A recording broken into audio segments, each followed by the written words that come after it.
Boa tarde, pessoal. Tudo bem? Meu nome é Amanda, sou fonoaudióloga da PAI de Taquaritinga. É um prazer estar aqui com vocês. No dia 2 de abril é o Dia Mundial da Conscientização do Autismo. É uma data muito importante, a qual não poderíamos deixar passar em branco.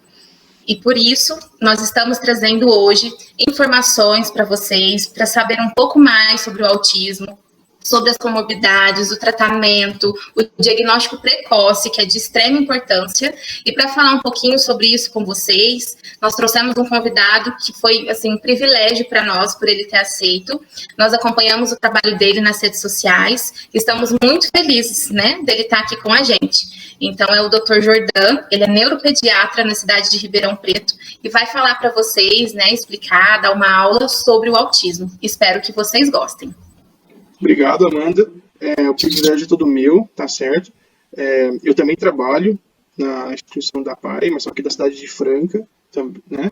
E eu vou falar, né, um pouco, de uma forma sucinta, sobre o transtorno do espectro do autismo, abordando os principais tópicos, né? Desde os fatores de risco até a causa do diagnóstico, tentar explanar de forma mais clara sobre o diagnóstico precoce e depois falar tentar esgotar ao máximo sobre o tratamento, né? Realmente, assim como diversas outras patologias, o autismo ele cabe e tem que ser explanado como uma data especial, que foi dia 2 de abril, né? Desde no final de 2007, a ONU já reconhece a data e todo território mundial, toda parte do mundo fala sobre esse assunto, né? Por quê? Porque é um assunto que está extremamente em alta, é um transtorno extremamente prevalente na nossa vida. Com certeza você vai conhecer ou uma pessoa diretamente relacionada a você, ou até mesmo um amigo que esteja no transtorno, né? E é de extrema valia, tá? Então, eu sou médico, pediatra, né? Depois eu fiz neurologia infantil e atualmente eu atuo em diversas patologias neurológicas e também, contida nisso, o transtorno do espectro do autismo, tá certo? Então, vou começar a fazer uma aula e boa aula e mais uma vez muito obrigado. Bom dia, pessoal. Vamos começar aqui a aula, né? Falando em especial do transtorno do espectro do autismo, né? Lembrando que essa data, dia 2 de abril, foi instituída, né, pela ONU como Dia Mundial da Conscientização do Autismo, né? E isso acontece desde o final de 2007, tá? Em todo o mundo. Tá? Então, todo o mundo é lembrado essa data por meio de comemorações, né, de eventos, palestras, né, workshops e até mesmo congresso, né, em todo o planeta. Então, fiquem alerta que provavelmente no dia 2 vocês vão ver bastante notícias nos jornais, nas mídias sociais, né, em relação a essa entidade clínica tão prevalente. Vamos começar sobre um breve momento histórico, né, de quando que começaram a citar, né, tecnicamente falando, cientificamente, o autismo, tá certo? Em alguns momentos eu vou falar autismo, outros eu vou falar TEA, outro momento eu vou falar transtorno do espectro, então todos são sinônimos, tá certo, pessoal? Então, é o Kanner, esse homem da foto da direita, né, em 1943 já fazia relatos em seus prontuários, né, sobre crianças, né, ou seja, uma entidade clínica que começava desde da primeira infância, desde criança pequena, tá certo? Caracterizado por uma criança mais solitária, que procurava não tinha tanto interesse, né, em terceiros, ela tinha uma profunda falta de contato afetivo, tinha algumas obsessões, fascinações por objetos e tinha alguns movimentos, né, estereotipados, sem propósito, muito bem definidos e para fins comunicativos. Né? Então, em 1943, eles já pintavam um quadro clínico. Né? Um ano depois, Asperger, que é esse senhor do lado esquerdo, superior, ele citava, né, esse mesmo aspecto de criança, porém com um grau de gravidade menor, bem menor. Né? O Kahneman ele citava, né, isso daí, e geralmente eram crianças muito comprometidas, com uma deficiência intelectual moderada, né, até mesmo a um grau profundo.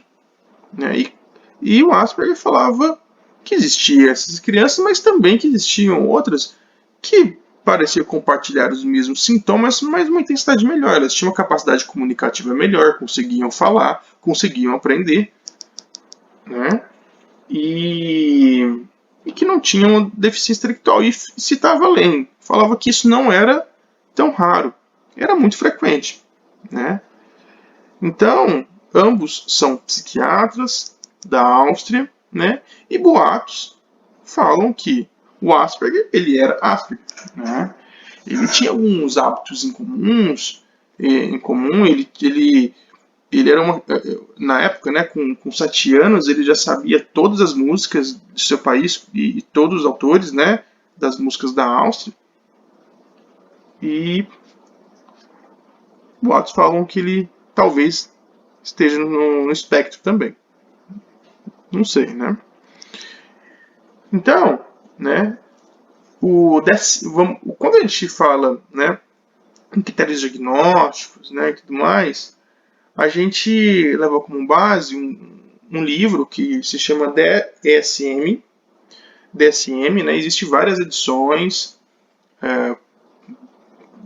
a anterior era a edição número 4, revisada, né, que citava, né, esses 5 nomes, né, síndrome de Rett, transtorno desintegrativo, transtorno invasivo do desenvolvimento sem especificação, autismo clássico e a síndrome de Asperger. Ou seja, isso daí eram os transtornos invasivos globais do desenvolvimento. Né? E viram que essa nomenclatura, ela tinha, todas essas entidades, elas tinham as suas intersecções, né? Tinham suas peculiaridades em comum, mas só que era difícil classificar, né? E por vezes escapava muito do diagnóstico e realmente, na medicina, quanto mais você classifica, quanto mais você cria obstáculos, mais difícil fica o diagnóstico. Né? Então, foi por isso que, com o DSM-5, que é o atual, né, desde 2013, a última edição, todos aqueles nomes que eu falei anteriormente para vocês foram englobados dentro de um guarda-chuva, né, que eu sempre falo, que é um único nome, que hoje falamos transtorno espectro do autismo, né? Então, quando nós falamos em estatística, né, o quão é presente, existe uma literatura muito vasta, né, muito ampla, falando isso daí em vários cantos do mundo, né, sabemos que a prevalência maior são em hispânicos, né, então a prevalência ela vem aumentando, né, de acordo com os estudos, né, o CDC, ele fala, né, que você vê aqui nessa linha métrica, 2013, 2005, 2003, 2005, enfim, né, 14 e 15, que pelo gráfico isso daí foi aumentando cada vez mais, né? E por que isso está acontecendo, né? Vamos explanar isso um pouco mais para frente. Então, a última, né, estatística surgida, que foi no meio do ano passado, né, 2020, que fala que a atual prevalência nos Estados Unidos, tá certo, é de 1 para 54 crianças. Né? Então, a cada 54 crianças no país, lá, uma está no espectro do autismo. Né? Muito grande, né? Muito alta essa prevalência. Né?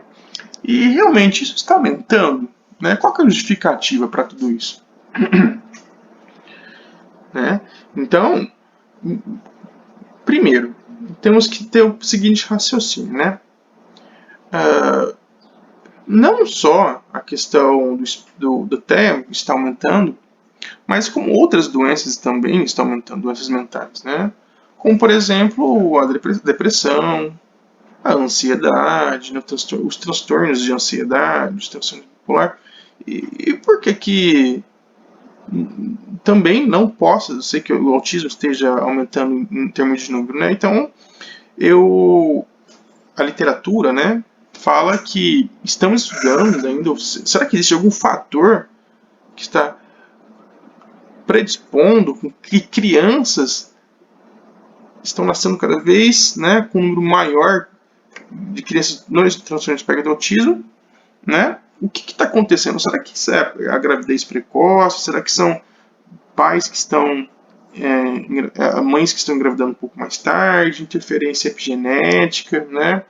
Doenças crônicas, uso de medicamentos durante a gestação, aumento de prematuridade, o que está acontecendo, né? Mas um fato é verdade, que muitas pessoas que lá atrás, né, eram classificadas como deficiente intelectual, né? Vimos que hoje, com essas novos critérios diagnósticos, na realidade elas não têm deficiência intelectual. Elas não têm aquele retardo mental que antigamente se falava. Elas estão no transtorno espectro do autismo com deficiência intelectual. Então, toda aquela população migrou para uma nova entidade clínica. E isso é uma verdade, né? Quando você amplia os critérios diagnósticos, fica mais fácil a visualização, menos classificações, tudo se torna mais fácil, né, de você fazer o diagnóstico, principalmente de forma precoce. Isso é um fator importantíssimo também, né, que justifica o aumento, mas também você classifica melhor aquela entidade clínica, né. E outra coisa importantíssima, né, que a partir do momento que você passa a explicar mais, conscientizar mais a população, né, por meio de mídias sociais, né, enfim, mostrar isso torna muito mais acessível.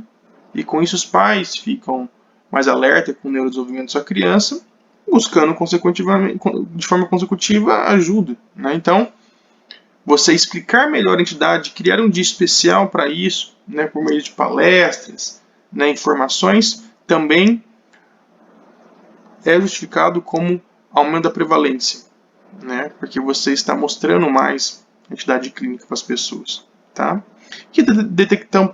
E você conseguir detectar de forma precoce também, né, por meio de serviços especializados, né, aumento de uma capacitação de profissionais, de médicos da atenção primária, né, psicólogos, psicopedagogos, terapeuta ocupacional, enfim, todos, né? Então, quanto mais informação, melhor fica a situação, né? E quando falamos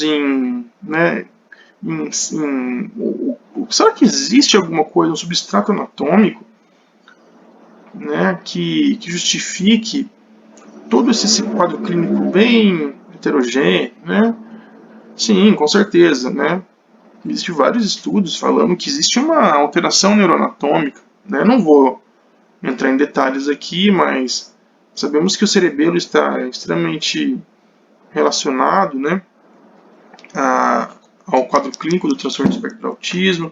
Vimos que algumas partes do cerebelo estão menores, né, tem um volume menor quando comparado com crianças que não estão no espectro do autismo, tá certo? A amígdala também, cerebral, está muito relacionada ao comportamento emocional, né? Está diminuída.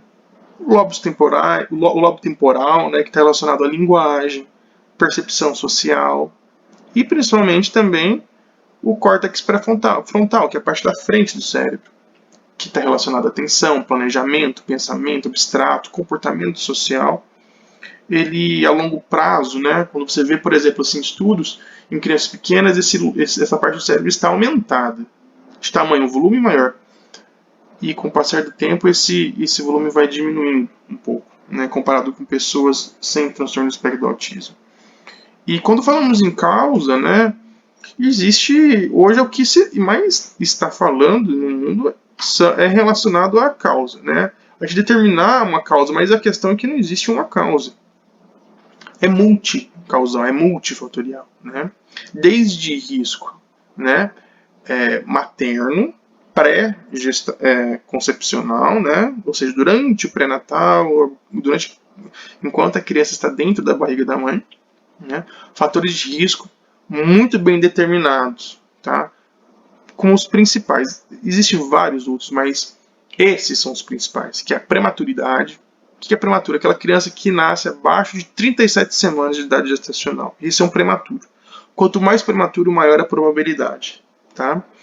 Exposição materna, né, agrotóxicos, substâncias com grau de conservantes, tá certo? Eu só corrigindo aqui, escrevi errado, mas é o uso de inibidor de recaptação de serotonina, né? Ou seja, os medicamentos antidepressivos, ansiolíticos, tá? Idade materna maior que 35 anos, obesidade, aquela mãe que ela é hipertensa já antes mesmo de ser gestante, também é um fator de risco, né? Não é a hipertensão própria da gestação, é a hipertensão crônica. Diabetes gestacional, uso de substâncias, né, como por exemplo álcool, independente do volume, tá, pessoal? Principalmente se a exposição de cerveja, cachaça, uísque, enfim, qualquer tipo de substância, né, que contém um teor alcoólico, principalmente nos primeiros 3 meses.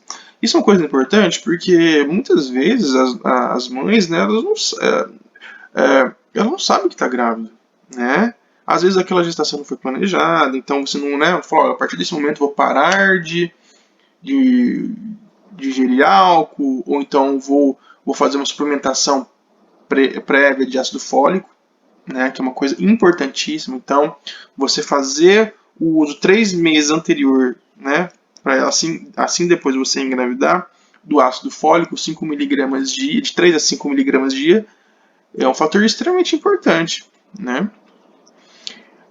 O uso de um certo medicamento, de alguns medicamentos, mas principalmente ele também, né, eu falei do inibidor de recaptação, né, que são os medicamentos de ansiedade, mas tem o uso do valproato. O valproato é o Depaquine, é o ácido valproico, é o Torval, né? Então, esse medicamento, o ácido valproico, ele é utilizado para várias doenças, né? Desde da epilepsia, por exemplo, enxaqueca, utilizado em transtornos do humor, como por exemplo o transtorno afetivo bipolar. Então, o uso dessa medicação durante a gestação é algo teratogênico, que aumenta o fator de risco não só para autismo, para deficiência intelectual, de transtorno, né, do TDAH, transtorno de aprendizado, tudo mais. Tá? Muito bem, então esses são os fatores que a gente consegue, né, durante a anamnese, durante a história clínica, quando uma mãe chega no consultório, você tem que fazer toda aquela anamnese muito bem esmiuçada, né, completa. Você tem que perguntar tudo isso para a mãe, né, porque você vai juntando peças e isso daí vai se formando um diagnóstico com fatores de risco, né? Porém, sabemos também uma coisa extremamente importante, uma coisa que eu gosto muito de estudar também, e que se fala cada vez mais em congressos, né? É a questão da etiologia genética. O que seria isso? Primeira coisa, o autismo, né, o transtorno do espectro do autismo, 80% deles tem uma determinação geneticamente. Algo geneticamente determinado, ou seja, né? E outra coisa importante, né? Muitas vezes é um gene só, né? Por exemplo, você pega o gene responsável pela neurofibromatose. o gene responsável pela esclerose tuberosa, um único gene alterado vai fazer todo aquele quadro clínico. Porém, a grande maioria das vezes é vários genes, é uma origem poligênica, na qual, uma vez somado, cria uma força maior, na qual se expressa o quadro clínico. Tá certo? Para falar, né, para provar que a questão do autismo então, é um forte fator genético, isso não é muito fácil, porque só de você pegar, por exemplo, você pega irmão, né, uma criança nasceu com transtorno espectro autista, o próximo irmão dele, se ele tiver, ele tem um risco de até 20% de ter. Quando a gente pega gêmeos, né, da mesma placenta, geneticamente iguais, eles podem ter uma chance de 60% a 90% de chance de ter também. Então, o componente genético herdado é uma coisa extremamente importante e que tem que ser investigado, né? E é mito aquela questão da mãe geladeira, né? Os pais, né, em geral, eles podem ter questões comportamentais envolvidas, mas isso daí não justifica uma criança ser autista, né? Muitas vezes a gente vê na nossa prática clínica, por exemplo, pais que não têm rotinas muito bem determinadas, pais que não têm, né, regras bem delimitadas com a criança, elas expressam um certo tipo de comportamento, né? Isso daí pode acontecer, mas não justifica a criança ter um autismo, né? Ter um transtorno invasivo, global, todo aquele aspecto neurológico. Então, isso é um mito que caiu por terra, que não existe, né? Da mãe geladeira. A mãe geladeira é aquela mãe que não dava muita bola para a criança, que não estimulava ela, né? E isso daí causava autismo. Não, isso daí não existe, né? Então, toda essa causa, né, genética, né, e os fatores epigenéticos que estão, né, cada vez mais sendo estudados. O que é o fator epigenético? O fator epigenético é na qual o ambiente, né, na qual todos aqueles fatores de risco que eu te falei, de prematuro, uso de certo medicamento, exposição, estresse, enfim, vai fazer com que o gene ele seja expresso de um modo incorreto. Não é que o gene vai alterar, o gene não vai alterar, mas ele vai ser expresso de uma forma diferente, defeituosa, e vai ocasionar todo aquele quadro clínico, né? Uma coisa importante, né, que lá atrás, né, uma outra coisa que caiu por terra foi a questão da vacina, né? A vacina tríplice viral, para sarampo, cachumba e rubéola, foi publicado, né, lá atrás, até numa revista muito importante, chama Lancet, né, falando que uma parte da causa do transtorno espectro autismo era o uso de vacinas. Não, isso daí foi provado, né, esse artigo foi retirado, inclusive, e é um outro mito. Vacina não causa autismo, né? Então, quando que a gente deve suspeitar, né, daquela pessoa, daquela criança que esteja no transtorno do espectro, né? Principalmente uma anormalidade, né, ou seja, uma alteração no desenvolvimento, né, um déficit na interação social e comunicativo, né?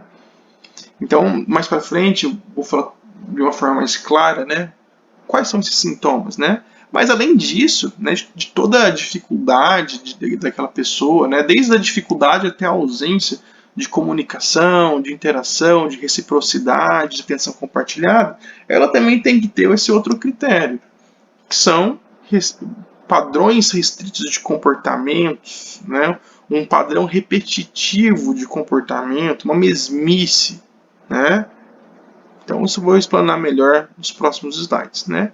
E uma vez que você tem a suspeita clínica, né, uma criança que esteja, qualquer desvio, né, do neurodesenvolvimento, você tem que encaminhá-la para serviços especializados, né, e principalmente para uma intervenção precoce.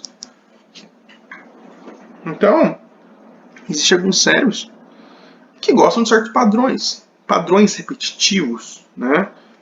Existem alguns cérebros que não conseguem fazer cópia de comportamento. Por exemplo, esses objetos têm a função de algo, né? Tem a função de fazer comida, de alimentar, né? Então a criança ela não consegue ter esse entendimento de copiar, né? de entender o significado daquilo e ela brinca de forma errada, muitas vezes, né? Como falamos, né, no dia a dia. Tem certas crianças que têm um apego a objetos incomuns, tem alguns rituais, né? Isso daí faz parte também do espectro, transtorno do espectro do autismo, né? Então, pra gente, primeira coisa, uma mãe suspeita, chega no consultório, né? Chega para você psicólogo, fono, TO, né? Até mesmo assistente social, com algumas queixas, você tem que fazer uma avaliação abrangente com essa criança. Né? Tem que ter uma equipe muito grande atrás disso. Esse é o modo correto de avaliar uma criança. Tá? Tem que ser avaliado por muitas pessoas. Né? Não é que você, muitas vezes, vai, eu não conseguiu passar pelo fono, não conseguiu passar com psicólogo, a agenda vai demorar, na minha cidade não tem. Mas veja só, a partir do momento que você consegue identificar algum atraso no desenvolvimento, seja desde o desenvolvimento comportamental, do desenvolvimento linguístico, né, motor também, você vai ter que encaminhar essa criança para o tratamento. Né? Então, é uma equipe multidisciplinar que está envolvida atrás dessa criança, desde médicos, né, psiquiatra, neurologista, o pediatra mesmo, né, ele tem esse dever de fazer o encaminhamento, de fazer a identificação, de acolher essa família. E as outras pessoas também, o assistente social, o psicólogo, o fono, o pedagogo, né, o diretor da escola, a terapeuta ocupacional, o neuropsicólogo que vai fazer as avaliações. Outras especialidades, como oftalmo, a genética, o otorrino, né, temos que fazer uma avaliação auditiva nessas crianças, né. Depois vamos ver o porquê disso, né. Então, como é que deve ser feita uma abordagem inicial, né, dessa família que chega toda aflita, com dúvidas, né, preocupada com a sua criança, né? A primeira coisa que você tem que fazer é tirar uma história muito bem detalhada. Não vou especificar aqui, né, o que é feito, uma anamnese completa, né, tudo mais, mas alguns sinais que são bem sugestivos, né, do transtorno do espectro autista que não pode passar. Isso daqui tem que ser uma constante, né? Então, a primeira coisa, muitas vezes, né, na minha prática clínica eu recebo muita criança bebê, né, muita criança pequena, abaixo de 4 anos, daí é o meu público-alvo maior. Então, muitas vezes você pode chegar um adolescente, uma criança maior, de 8 anos, 9 anos. Então aqui eu quero que vocês fiquem bem atentos, né, com a questão.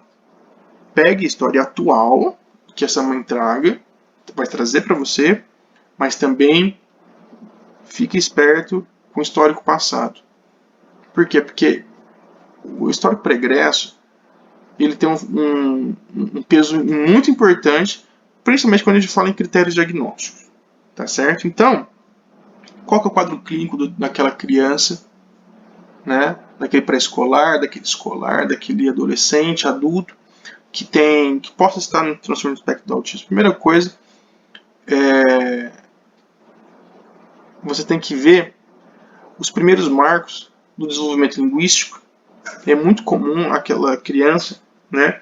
Não só no transtorno do espectro do autismo, mas só que você pega uma deficiência intelectual, você pega um transtorno de aprendizagem, um TDAH, tá certo? Um transtorno motor do neurodesenvolvimento. É comum ter atrasos, outros atrasos linguísticos, uma alteração comportamental, né?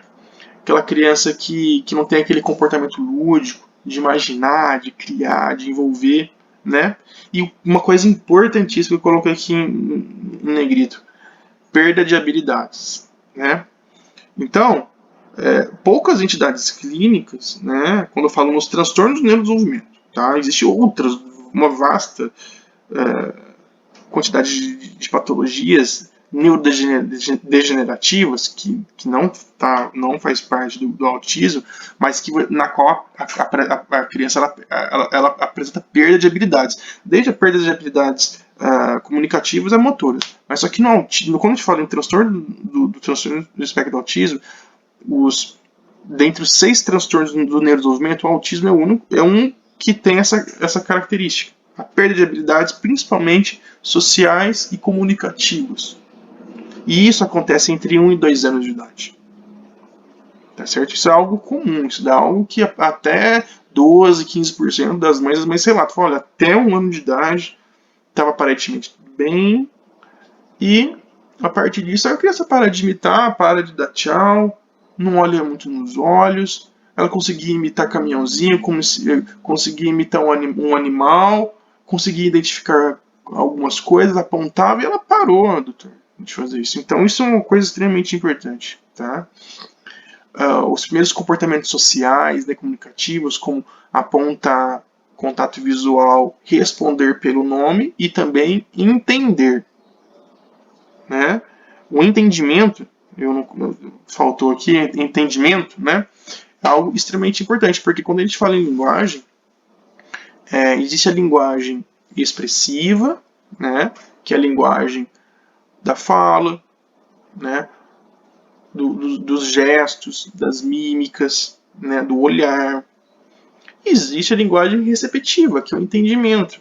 O quanto você entende daquela compreensão verbal, da compreensão de gestos, da compreensão facial, da compreensão, né, da leitura, tá certo? Então, o entendimento é algo extremamente importante, tem que ser avaliado também, né?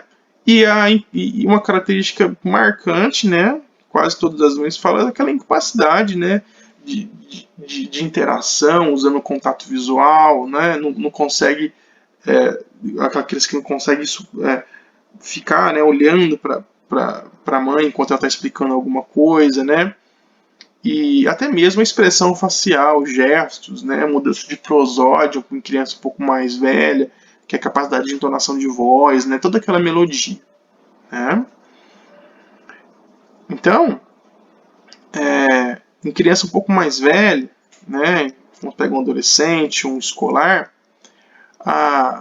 uma característica muito importante é a dificuldade de manter a conversa, né? Aquela conversa de ida e volta, desenvolver um raciocínio, terminar aquele raciocínio junto, terminar junto as atividades. Isso é uma coisa marcante também, né?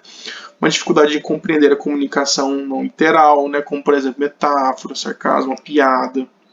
Aquela pessoa não entende, às vezes ela vê outro rindo e ela ri junto, né? Mas ela não entendeu aquilo que está sendo falado, né?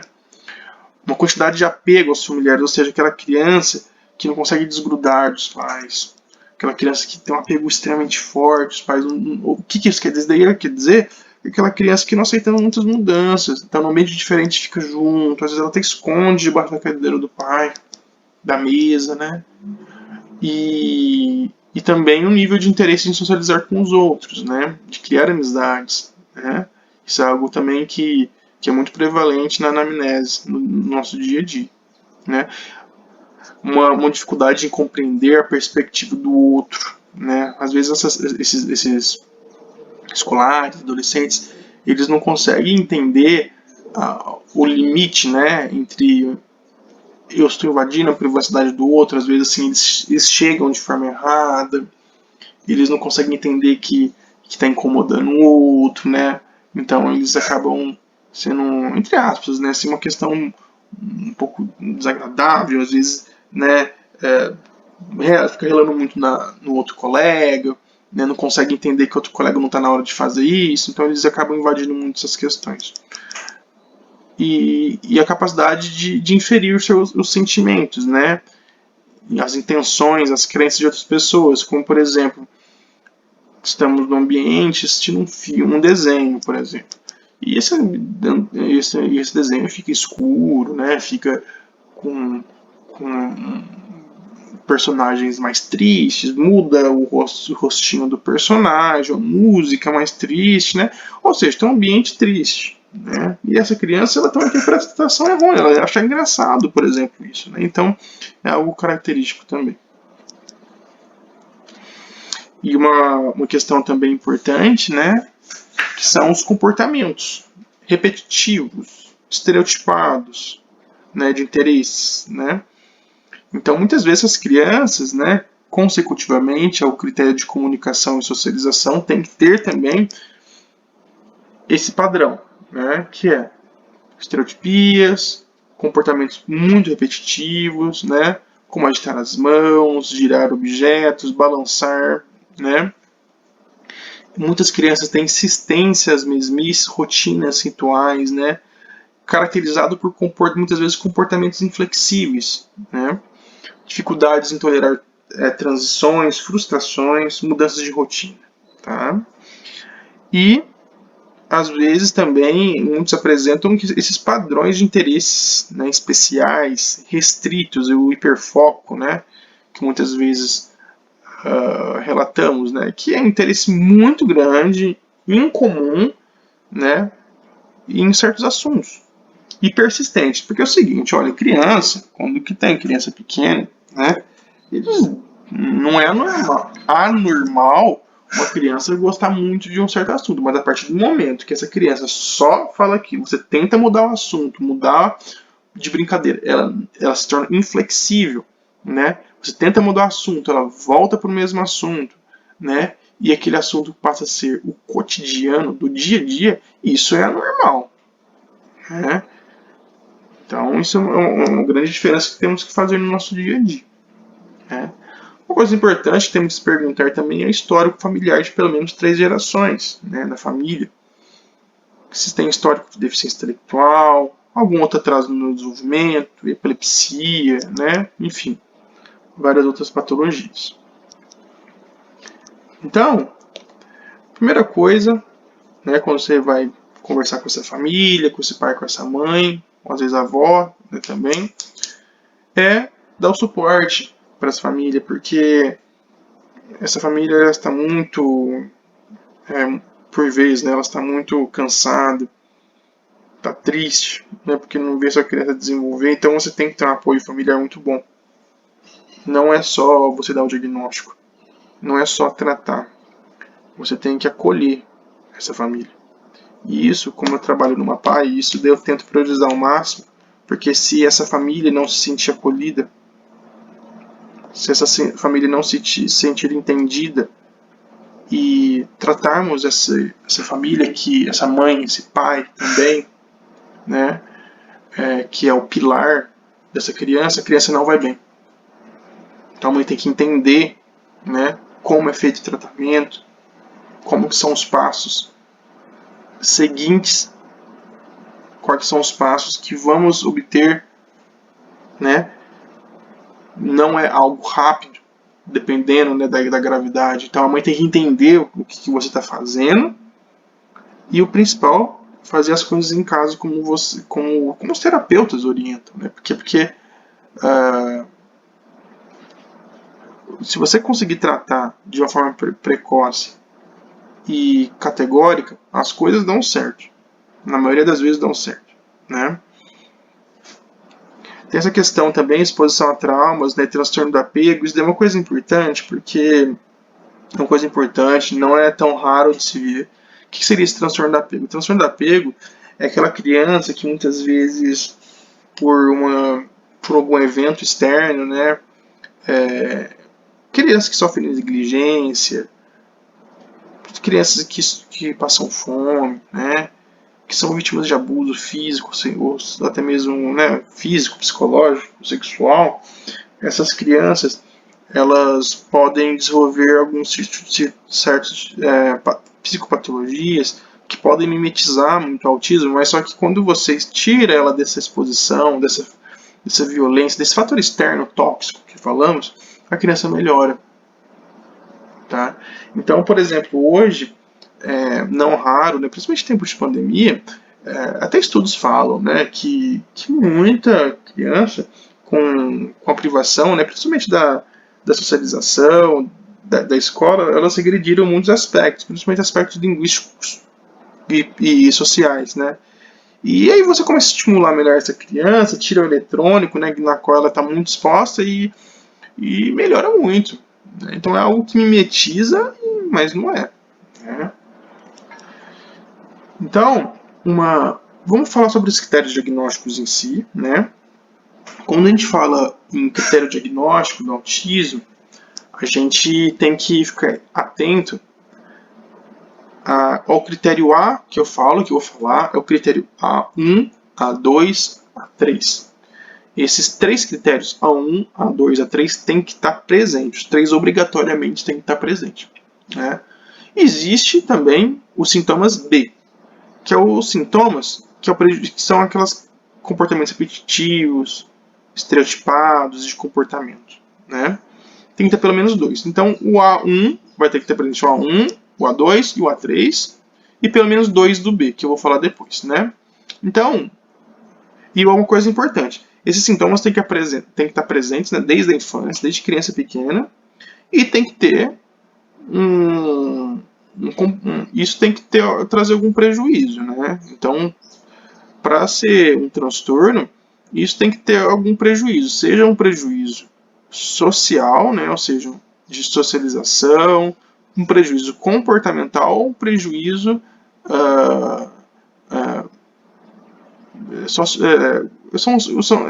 no aprendizado, né, tem que interferir no dia a dia dessa criança, para ser caracterizado como um transtorno. Né? Então, o critério A1, que são os prejuízos da comunicação e da interação social, ele é caracterizado por o quê? Por um déficit na comunicação social, né? Seja ela na comunicação verbal e não verbal, que é necessária para transmitir os pensamentos, né? Informações, interesses, emoções. Então, a comunicação está afetada, né?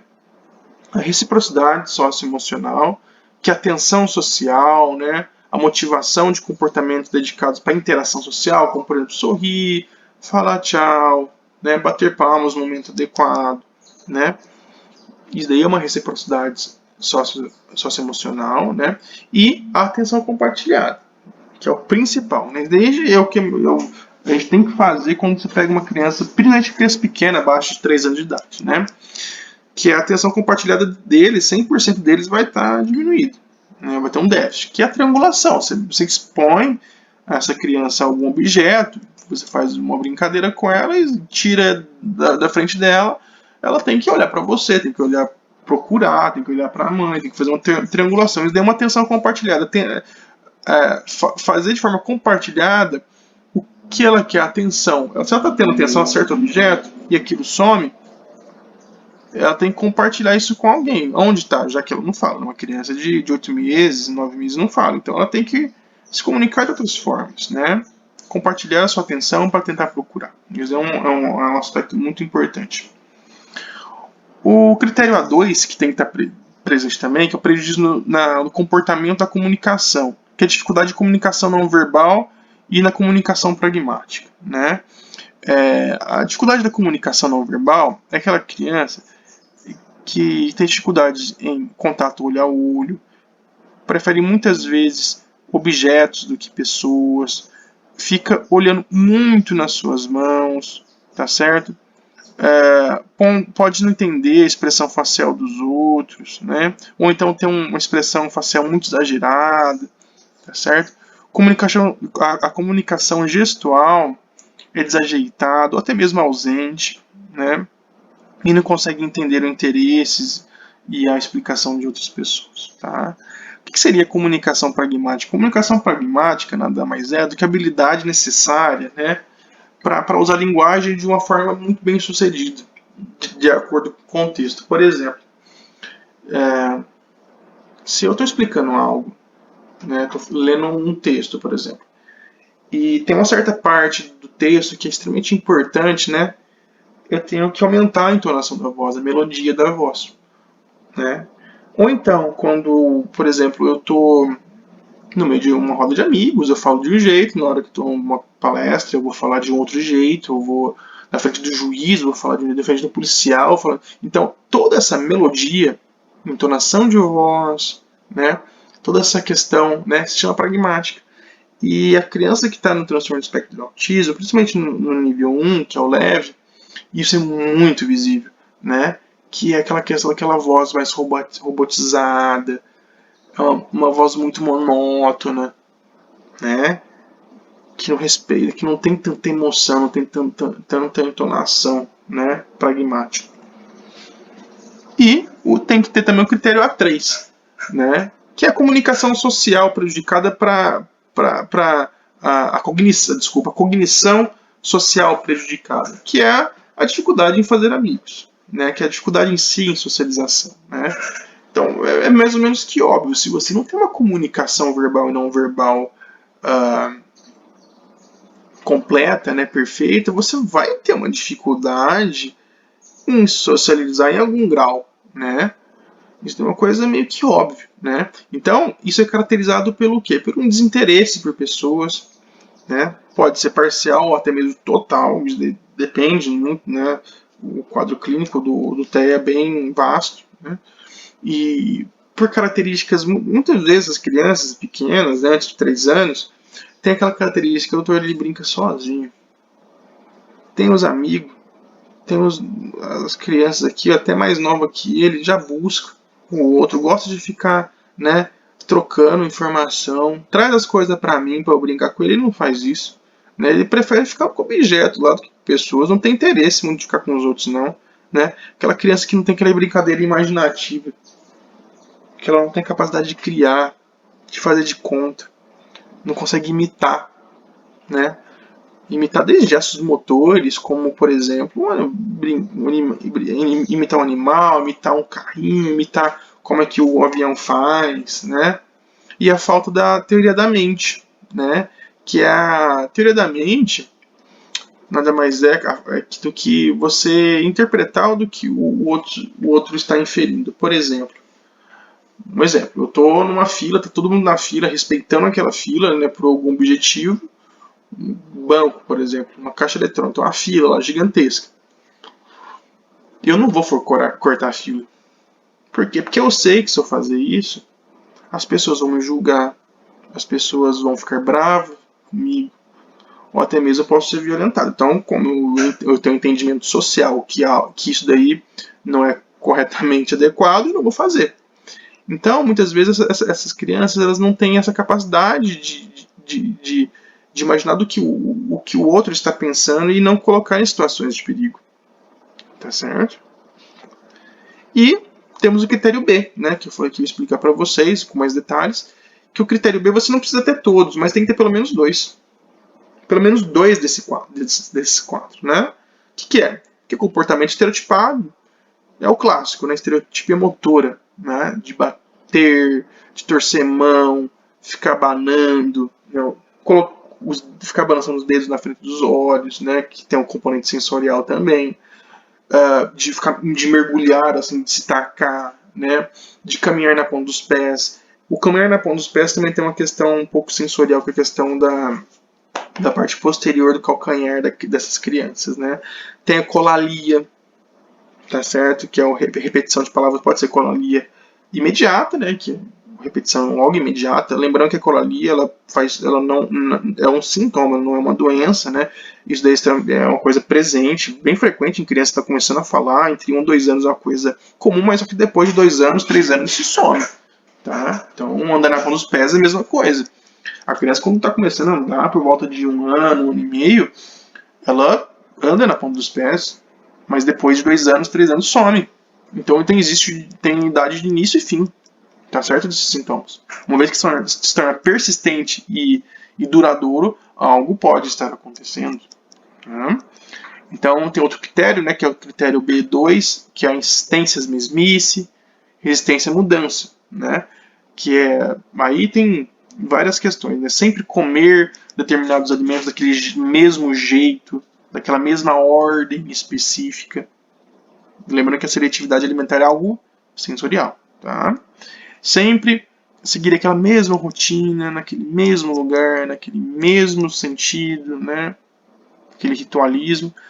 Sempre falando as mesmas coisas, né? Perguntando de forma repetitiva determinados, né? Que pode fazer parte do interesse restrito, né? De hiperfoco, né? E não tolerância a mudanças, regras, rotinas. Muitas vezes as crianças são inflexíveis, que às vezes é o comportamento que chama muita atenção, né? Uma criança com baixa tolerância a mudanças, né? A frustração, tudo mais.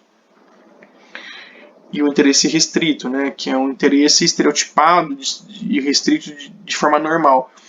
Isso daí é muito visto, por exemplo, em crianças menos de 3 anos, por volta dos 2 anos, com uma hiperlexia. Então, hiperlexia muitas vezes os pais acham muito bonitinho, mas tem que também tomar muito cuidado, porque senão você estimula uma criança que tem um hiperfoco, por exemplo, letras, números ou até mesmo outras línguas, essa criança ela vai substituir repertório funcional para essas coisas que não são que não é funcional para a idade.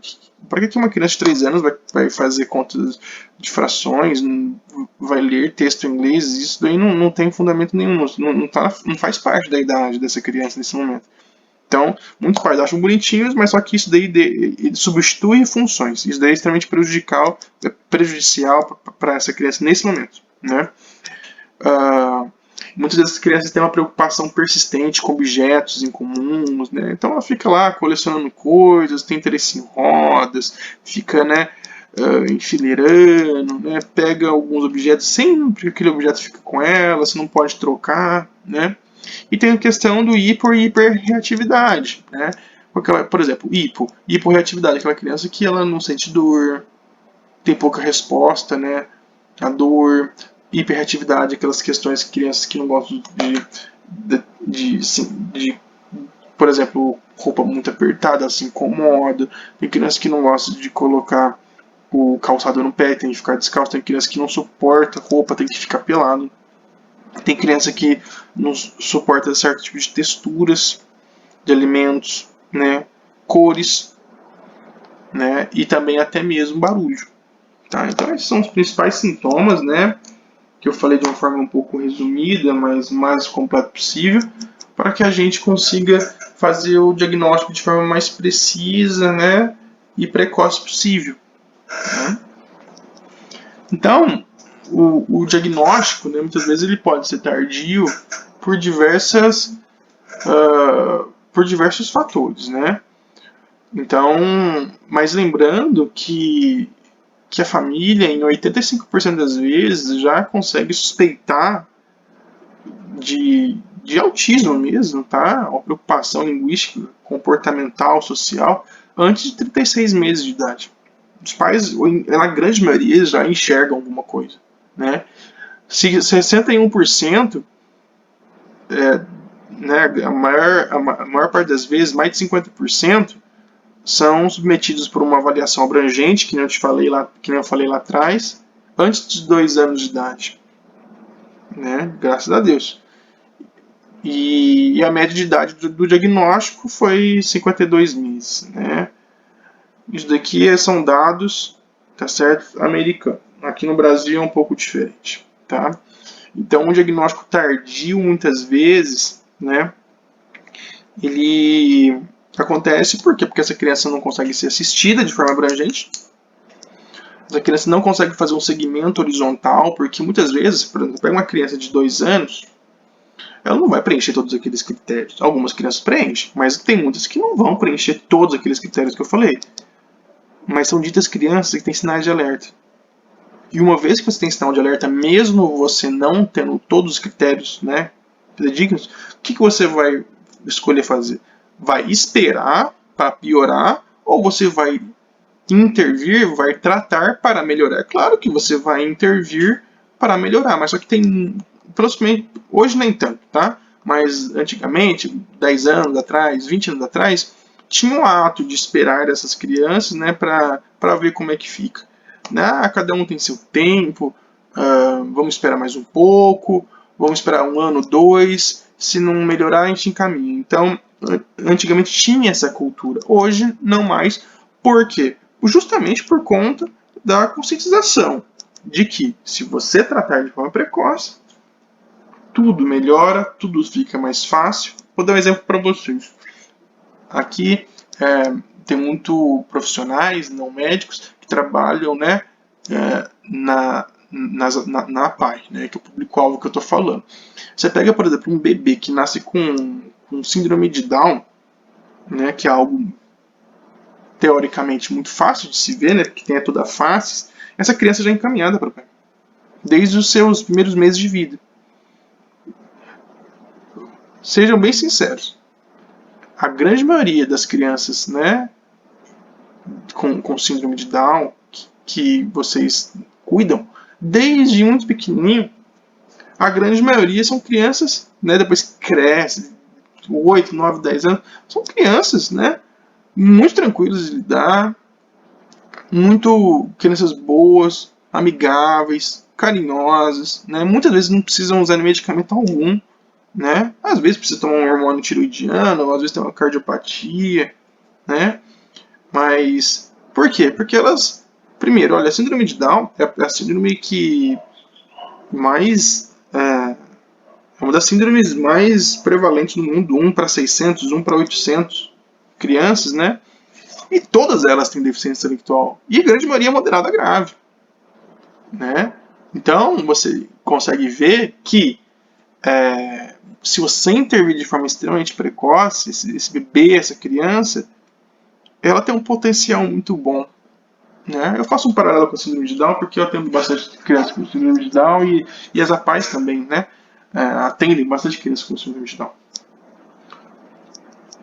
E muitas vezes tem esse TEA, né, oligosintomático. Né? O que é oligosintomático? É aquela criança que está na zona de penumbra, né? Tem algumas características típicas, outras atípicas, que você fica na dúvida, né? Ou seja, aquele bebê pequeno que você não consegue fechar diagnóstico. Bom, você não fechou diagnóstico, você não sabe que tem, você não consegue às vezes colocar um nome para aquilo, porque é muito pequeno e ainda às vezes a gente não consegue enxergar esses sintomas com muita claridade, mas a melhor forma de você fazer isso é tratar, né? Aquilo que nós falamos. Você pode errar o diagnóstico, mas você não pode errar o tratamento.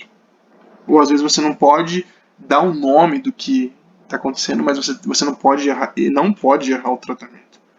Então, isso tem que estar na nossa memória e temos que colocar em prática. Então, por exemplo, quando você pega uma criança de 1 ano e meio, quais são os sintomas? Os principais, os primeiros sintomas de autismo.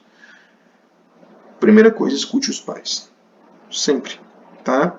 Os pais, eles têm... eles convivem com essa criança do dia. Então, escute eles, que a principal característica é a deficiência, o déficit nas habilidades sociais, preocupações dos pais enquanto ao desenvolvimento de linguagem e o comportamento também, birras frequentes, intolerância a mudanças, que é a inflexibilidade cognitiva, tá certo? Linguagem atrasada, né? A comunicação também. Aquela criança que não tem aquele balbucio com 9 meses, está atrasado. A criança com 6 meses, 5, 6 meses, já está balbuciando perfeitamente. Tá? Nenhum apontamento ou gesto para demonstrar algo com 1 ano de idade. Falta de orientação pelo nome, ou seja, você chama, ele não responde, ele não sustenta com 1 ano de idade. Tá? Aqui tem um alerta que a gente tem que sempre avaliar a questão auditiva. Tá? Sempre, toda criança com transtorno de espectro autista ou com suspeita de ou deficiência intelectual tem que ser investigado déficits auditivos. Né? Nenhuma palavra com 16 meses, né?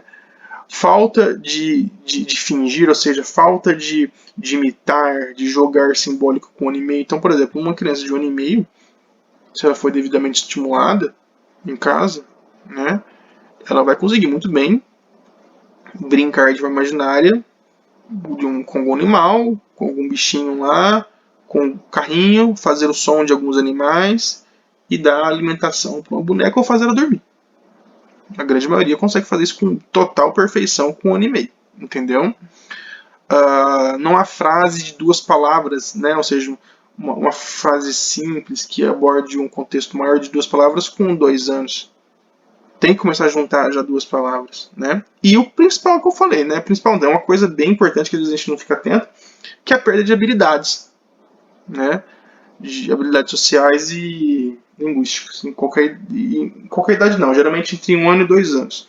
Porque se isso acontecer por uma criança normal de 4 anos, ela perdeu habilidades, isso é outra coisa, tá? Provavelmente é outra coisa. Existem outras doenças neurológicas que causam isso também. Então, uma vez suspeito, né, a Academia Americana de Pediatria, né, nem uma vez suspeito, mas a mesma criança que não tem, né, sintomas, ela tem que ser feita uma triagem, que é a triagem do MCHAT, né, com 9 meses, 1 ano, 1 ano e meio, 2 anos, né, tem que ser feita, que, entre outras escalas, que você pode fazer uma vez suspeitando, Existem várias, tá, pessoal? Várias, né? Não vou aqui citar muitas, mas a principal é a MChat, você consegue fazer com 1 ano e meio já, até 2 anos, 2 anos e meio, que é a resposta sim ou não. Se você conseguir pontuar mais de 2, já é um fator de risco para algum transtorno do neurodesenvolvimento. Tá? Não estou falando em autismo específico, não, é neurodesenvolvimento. Tá? Então essa criança tem que ser tratada. Existe o ATA, né?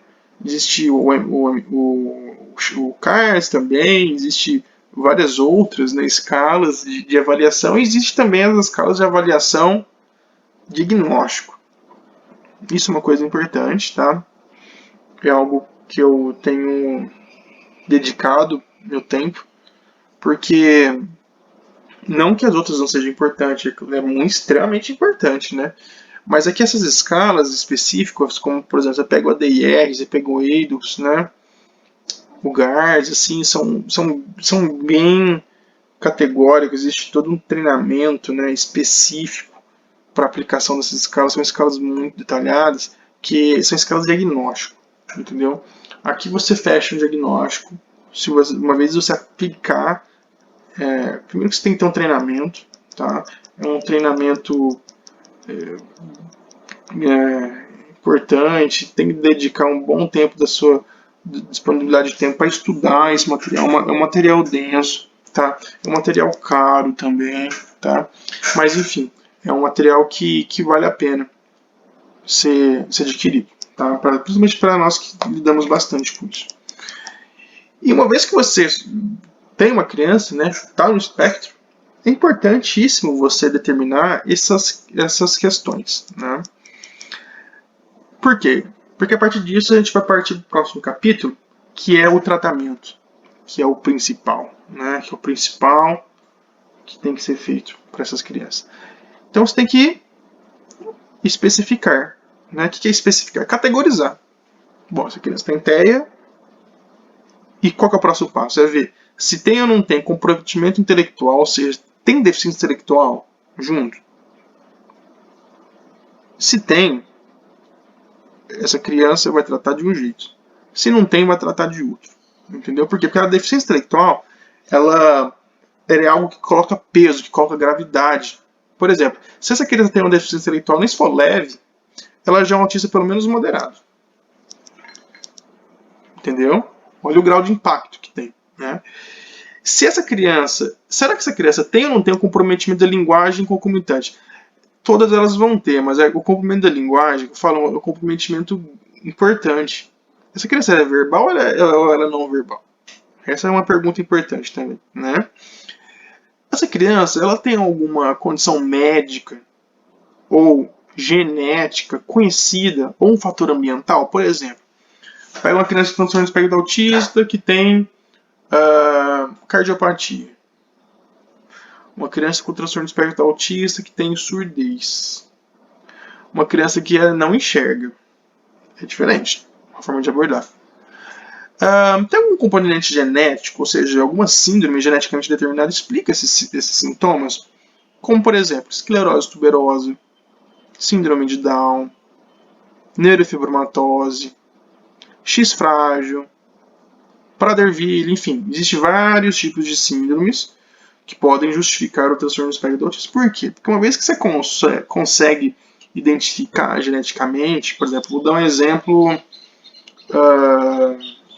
de uma síndrome, de uma alteração genética que causa autismo relativamente rara. Uma alteração no gene PTEN, por exemplo. Eu consegui identificar um autismo que tem uma alteração patogênica que justifique o quadro clínico. A importância disso é que é o seguinte, você vai pegar estudos dessa patologia e você vai ver se existe outra condição médica associada. Por exemplo, o PTEN, esse gene, a alteração do gene PTEN, é um gene que está diretamente relacionado a crescimentos tumorais. Então tem que ficar esperto em neoplasia com essa criança. Entendeu? Uma criança tem esclerose tuberosa. Olha, tem que fazer exame renal, torácico, cardíaco, olhos. Por quê? Porque existe possibilidade de crescer neurofibromas nesses sistemas e além de ocasionar um déficit neurológico, essa criança tem, que é uma epilepsia, que a grande maioria tem, pode ter comprometimento cardíaco, renal, pulmonar, oftálmico, entendeu? Então é importante você determinar geneticamente, se for possível, né? Porque isso exige toda uma logística, é extremamente importante. Fator ambiental, que é uma coisa muito importante, que tem que fixar nesse slide. Fator ambiental é o seguinte, é aquela mãe, né, que ingeriu álcool no começo da gestação, aquela mãe que teve um estresse muito grande durante a gestação, uma mãe que teve uso de drogas. Então essa família precisa ser muito bem acolhida, pessoal. Entende? Temos que mudar o perfil, porque muitas vezes os pais, né, dessas crianças, elas podem ter outros filhos, esses pais precisam ser orientados, né? Olha, a gente vai começar a fazer o tratamento da sua criança, mas eu precisava também que tal a gente começar um tratamento para você, né? Vamos tentar mudar o perfil de rotinas de vida para que a gente proporcione o melhor desenvolvimento para sua criança. Isso é algo importante também, tá? E tem alguma outra comorbidade, né? No transtorno do espectro autismo? É óbvio que tem. É praticamente regra ter. É extremamente comum a criança com transtorno do espectro do autismo ter o que? Ter epilepsia, ter uma ansiedade generalizada, ter um transtorno de déficit de atenção com hiperatividade e impulsividade, ter um comportamento disruptivo, seja opositor desafiador, até mesmo de conduta, dependendo, depressão, enxaqueca, entendeu? Então, a comorbidade aqui é regra, distúrbio de sono, tá certo? E se tem ou não tem catatonia, né, que é uma entidade psiquiátrica, né? Então, lembrando que a classificação do DSM do CID-10, né, vai cair por terra 2022, vai começar a nova classificação, que é o CID-11, que vai justificar tudo isso que eu falei. Esse é o transtorno que vai mudar todos os códigos, não vai ser o FTT4, vai ser mistura de letras e números, que é o TEA com ou sem prejuízo linguístico, com ou sem prejuízo intelectual, né? E especificar todas as questões das suas funções, né?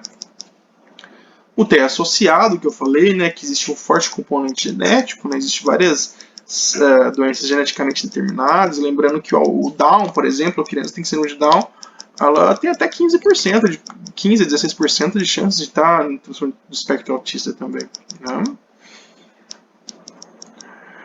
Isso daqui, o transtorno da comunicação social, que é o pragmático, uma entidade relativamente nova, né?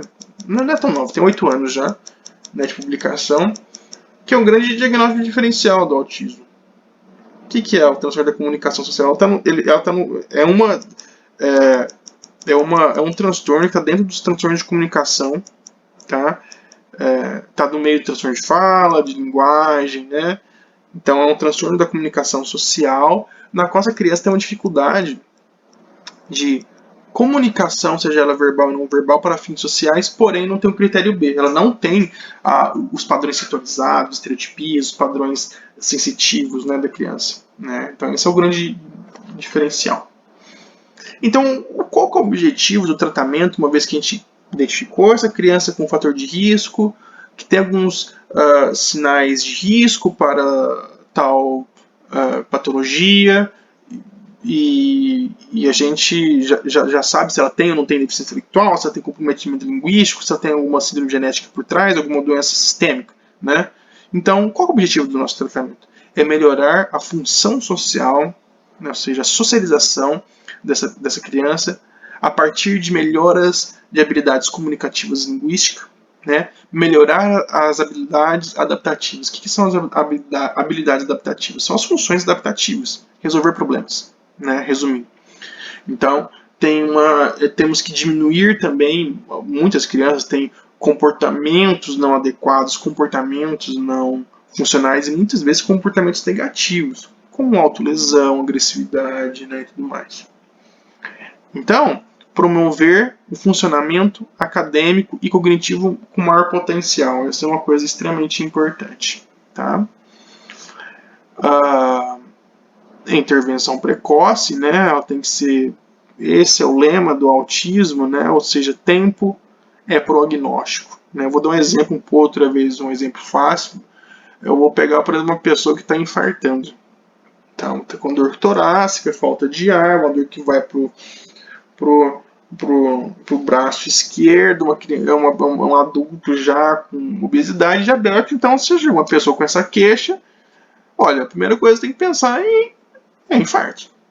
Né? Então, se uma vez que você pensou em infarto, você tem que tratar. Porque se não tratar esse infarto, essa pessoa vai piorar e ficar inválida. É a mesma coisa, tem que fazer um paralelo com o autismo, né? Assim como outras deficiências, né?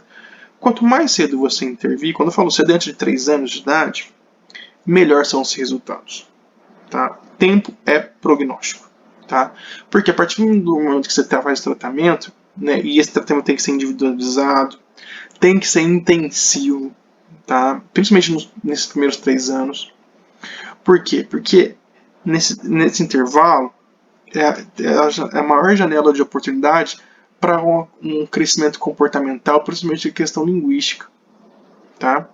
Então, esse timing de 3 anos é algo importantíssimo. Tá? E outra coisa importante, os sintomas eles podem diminuir com o tempo se você tratar de forma bem precoce, né? Ao ponto de ficar praticamente invisível. Tá? Então, olha a importância de você tratar de forma precoce. Né? Então, temos sempre que vigiar, né, todas essas comorbidades, né, como por exemplo a epilepsia, né, os comportamentos, as comorbidades psiquiátricas, como ansiedade, depressão, hiperatividade, os distúrbios do sono. Essas crianças aí, 70% têm distúrbio de sono, tem uma dificuldade para iniciar e manter o sono, tem que ser tratado isso, desde formas não medicamentosas, se for necessário o medicamento, tá? E muitas dessas crianças têm problemas do trato gastrointestinal, desde problemas primários, funcionais, né, como dor, constipação, secundária ao uso de medicamentos. Então, o que os pais têm que entender muitas vezes é que eu sempre começo, né? Eu sempre começo a intervir a criança, principalmente quando é muito pequena, com medidas não medicamentosas, tá? A não ser que seja uma coisa extremamente grave, mas os pais têm que entender que se nós, como adultos, né, que não temos teoricamente nenhum impedimento, mudarmos nossas rotinas, um olhar dirigido para aquela criança, né, e com um olhar sistemático, gradativo do que cada etapa que temos que fazer para que tenha uma melhora substancial, né, escalonada que a gente fala, essa criança vai melhorar. E não precisa do medicamento. Né? Algumas vezes precisa, mas querer que o medicamento seja oferecido sem antes mesmo tentar uma abordagem comportamental, isso muitas vezes pode ser um erro. Por quê? Porque você deixa de conscientizar essa família e fazer com que essa família mude o ambiente dessa criança que ela está inserida. Isso é algo muito importante, os pais têm que entender isso. Né? E o que determina o prognóstico? Prognóstico, né, essa palavra prognóstico, significa futuro. Né? Como é que vai ser lá na frente? Como é que vai ser? Vai estar melhor ou vai estar pior? E o que determina, né, os fatores prognósticos? Fator que determina um fator positivo, ou seja, um fator de melhora. Ó, essa criança aqui tem um bom prognóstico, tem um ótimo potencial. Se essa criança conseguiu fazer uma questão cognitiva de um jogo simbólico funcional, e se ela não tem deficiência intelectual, né? Não tem deficiência intelectual e também não tem um comportamento linguístico tão significativo. Então, esses 3, linguagem, ausência de deficiência intelectual e bom jogo simbólico, são fatores que determinam um bom prognóstico. E quais são aqueles que têm já caracterizam um desfecho menos favorável? A falta de discurso funcional aos 5 anos de idade, a presença de deficiência intelectual, a presença de epilepsia e outros sintomas graves, como, por exemplo, comorbidades psiquiátricas graves. Né? Lembrando que quando a gente fala em comorbidade, quase 60% deles têm alguma doença psiquiátrica associada, né? 35% deles conseguem frequentar a faculdade, olha que importante, e metade deles consegue ter um emprego, tá? Uma vez tratado de forma adequada. Então, quando a gente fala em medicamento, né, é algo que está extremamente sendo estudado, né? Existem centenas de artigos, esse daqui é um que foi publicado em 2017, que fala de tratamento medicamentoso, o que existe evidência, tá, para o tratamento. Então, primeira coisa, não existe nenhum medicamento, nenhuma restrição alimentar, não existe algum polivitamínico, ou seja, alguma coisa que você dá por boca ou recebe passa na pele ou na veia, que vai mudar a condição do transtorno do espectro do autismo, ou seja, que vai sumir todos aqueles sintomas A e B, tá? Que vai curar. Não existe nenhum medicamento que vai fazer isso com a sua criança. Existem terapias de reabilitação, e isso muda. Isso daí sim. Quando eu falo em medicamento em tratar alguma comorbidade. Por exemplo, aquela criança está tendo convulsão, então eu vou dar um medicamento anticrise para ela. Aquela criança, ela tem atitudes automutilatórias, tem uma irritabilidade extrema, uma agressividade. Eu vou dar a linha dos antipsicóticos. Existe vários. Mas o que existe na evidência científica especificamente para o transtorno do espectro do autismo é risperidona e aripiprazol. Os dois são antipsicóticos novos, bons, porém tem seus efeitos colaterais. Por que tem esses dois? Por quê? Porque o risperidona, ele é até dado pelo SUS, né? O aripiprazol não. O aripiprazol, ele é um medicamento novo, não é tão barato assim, mas ele tem menos efeitos colaterais. E menos efeitos colaterais, quando eu digo, é para síndrome metabólica, como por exemplo, hipertensão, é um medicamento que ele não causa tanta fome, né? Assim, que aumenta o apetite, como o risperidona, mas causa, mas é menos, né? Então, ele vai ter menos efeitos colaterais, né? O uso da melatonina para o sono é algo que tem evidência científica, né? Aquela pessoa que tem uma ansiedade, uma irritabilidade, uma depressão no espectro do autismo, pode ser usada a fluoxetina, o que está se falando mais, né? Aquela criança que tem um estilo de sono ainda muito grande, que tem uma hiperatividade, uma impulsividade. Clonidina é um medicamento que nós utilizamos bastante, né? Que é a tensina, né? Então, existem vários medicamentos que podemos utilizar, né? E vendo esse trabalho, que em roxo, né? Sabemos que, como 60% tem comorbidade, né? 58% para tratamento de algum tipo de medicamento, né? A grande maioria são os antipsicóticos, né, como risperidona, aripiprazol, e depois os antidepressivos, depois os psicoestimulantes, como os medicamentos para o TDAH, né? Lembrando que 68% usam um medicamento só, 18% dois e 14% mais de 3, tá? Então, o tratamento objetivo tem que ser precoce, intensivo, tá? Buscar o desenvolvimento social comunicativo, aprimorar funções adaptativas e diminuir os comportamentos não adequados. Tá? E o principal, orientação familiar e uma abordagem e de preferência interdisciplinar. Tá? Quando falamos em tratamento específico, né, o que eu vou indicar? O que eu vou prescrever? Né? O que eu vou pedir para que essa criança faça? Existem vários tipos de terapia. Por exemplo, olha, você está com um transtorno depressivo ou ansioso. Então, o método de escolha é a terapia cognitivo comportamental. Então, eu vou prescrever isso. Se você está no transtorno do espectro autista, a terapia indicada é a análise do comportamento aplicada. É o ABA. Entendeu? Então, isso daí já está mais do que definido em termos de eficácia, que faz diferença e tem que ser muito intensivo, né? Por quê? Porque vai mexer em cognição, vai mexer em habilidades socioemocionais, linguagem, funcionalidade motora, autonomia e autocuidado. Então isso daí vai englobar tudo que são sintomas, né, que acontecem no autismo em si, né? Uma outra terapia que tem bastante evidência, né, que é o tratamento e educação para crianças com autismo com distúrbio de comunicação, né? Por exemplo, o TISH. Ele aumenta a funcionalidade e independência dessa criança, né? A partir de métodos que você tem que criar uma rotina muito bem estabelecida, mantendo muito bem a informação visual, né? Ou seja, calendários, cartolinas, né? a questão visual. A criança tem que ter aquela rotina de estabelecer aquele mapa que a gente fala, né? E tudo mais.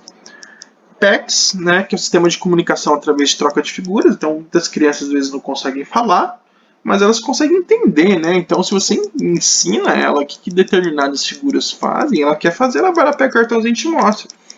Isso daí é uma coisa muito importante, por quê? Porque muitas das questões comportamentais, ou porque essas crianças não conseguem estabelecer de forma eficiente a comunicação, o entendimento do que elas querem, né? Então, você proporcionar uma via alternativa de tratamento, de comunicação, é algo muito bem-vindo, né? E temos também, né, a intervenção sensorial, né, que é algo extremamente importante, tá certo? Porque tem muitas crianças que sofrem, tá? Por aquelas questões de hiper ou hiporreatividade, né?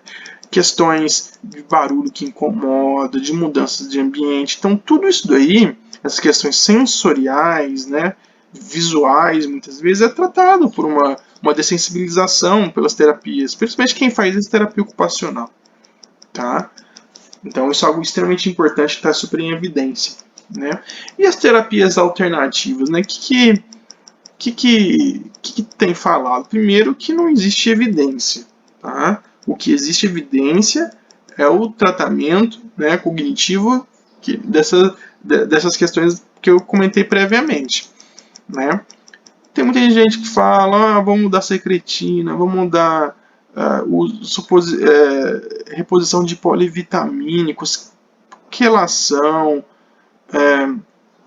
enfim, uso de probióticos, dieta isenta de certos tipos de alimentos, de caseína, sem glúten, enfim, pessoal, isso daí não existe evidência atualmente. Tá? Até nesse presente momento, não indicamos isso, tá? Isso não faz parte da minha prática clínica, eu não prescrevo, né? E não faço nenhuma atividade restritiva, tá? Lembrando que essas crianças, elas têm, por vezes, severos comprometimentos, né? Alimentares, a não ser que essa criança tenha realmente uma doença que precise, né, fazer uma restrição, como por exemplo a alergia à proteína do leite de vaca, doença celíaca, né, que você tem que fazer a restrição de certos alimentos, mas se não tiver isso, você não tem que fazer nada, né? E tem muita questão, tem muito trabalho que está, né, não só no autismo, mas só que em diversas outras patologias neurológicas sobre o uso do CBD, né, do canabidiol, né?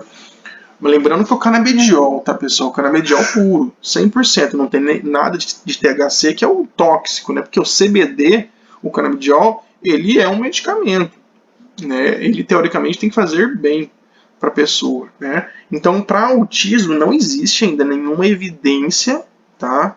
Uma evidência robusta que melhore tais sintomas, né?